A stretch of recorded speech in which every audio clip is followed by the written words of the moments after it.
afhayeenka xukuumadda Soomaaliya Maxamed Ibraahim Macalimo ayaa qoraal uu soo saaray wuxuu ku faahfaahiyay diyaar garowga loogu jiro qabsoomidda shirka golaha wadatashiga qaranka kaas oo maalmaha soo socda Muqdisho ka furmaya. Macalimo ayaa shaaciyay in madaxweynaha Koonfur Galbeed Cabdicasiis Laftigareen uu Muqdisho ku soo wajahan yahay xilli uu horay u diiday ka qaybgalka shirkaas isagoo taageero xoog leh u muujinayay madaxweynihii hore Maxamed Cabdullaahi Farmaajo. waxaa magaalada Muqdisho ku sugan madaxweynayaasha dowlad goboleedyada Hirshabelle, Galmudug, Puntland iyo Jubbaland.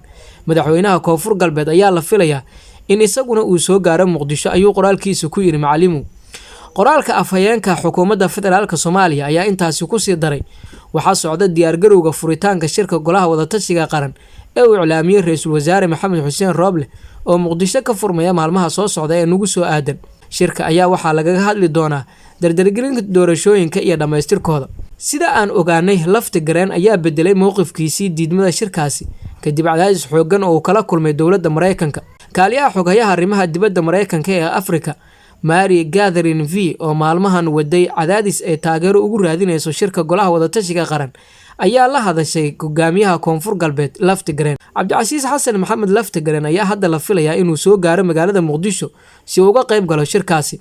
waxaan sidoo kale ogaanay inuu ka shalaayay warqadii uu ku diiday shirka Roble kuna taageeray shirka Farmaajo oo ku baaqay maadaama ka qaybgalkiisa iminka ay cadeyn u noqonayso inuusan ahayn go'aankiisa. Laftigareen hogaamiyaha Koonfur Galbeed wuxuu sameyn karay inuu xiisada ka aamuso ama ugu yaraan xaaladda cabira maalmo. hase yeeshee cadaadiska ka yimid filla Soomaaliya ayaa ku qasbay go'aan degdeg ah oo u muuqday in uusan joogteyn karin.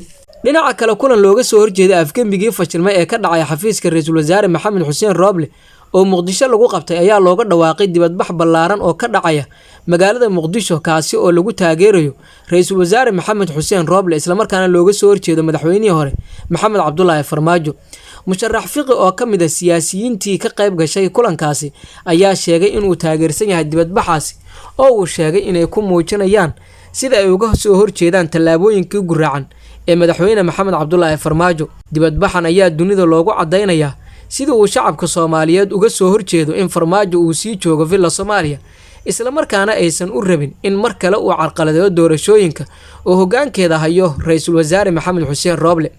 waa in meel walba laga soo baxaa oo aan cadeynaa in aanan aqbalin inqilaab iyo awood maroorsi. dhibaatada iyo duruuftana haysata waan ognahay haddii aan la iska indhatirayn marka waa in la isku soo baxo ayuu yiri Axmed Macalin Fiqi. waxaan rabnaa inaan soo saarno 1 milyan oo qof oo soo baxaan odayaasha, haweenka, ganacsatada iyo dhalinyarada oo ay hogaamiyaan siyaasiyiinta. waxaan rabnaa in wixii hore noo soo maray aysan mar kale noo soo marin. tan iyo markii lagu dhawaaqay dibadbaxan waxaa abaabulkiisa uu si weyn uga socdaa magaalada Muqdisho waxaana lagu muujinayaa sida ay ummadda Soomaaliyeed iyo siyaasiyiintoodaba uga soo horjeedaan Farmaajo ayna u rabaan in uu baneeyo villa Soomaaliya. dhaqdhaqaaqan cusub ayaa qayb ka ah dhaqdhaqaaqyo dhowr ah oo looga soo horjeedo Farmaajo ayada oo dhawaan uu ra'iisul wasaare Maxamed Xuseen Roble uu amray ciidamadu inaysan ka amar qaadan karin cid aan isaga ahayn si looga baaqsado xaalad abuur cusub oo dalka u horseedi karta halis amni. Farmaajo ayaa 27kii bishan isku dayay in uu awood ciidan ku qabsado xafiiska ra'iisul wasaaraha kadib markii uu soo kala dhaxgalay khilaaf xooggan oo ku aadan arrimaha doorashooyinka iyo hogaamintooda kaasi oo markii dambe guultareystay.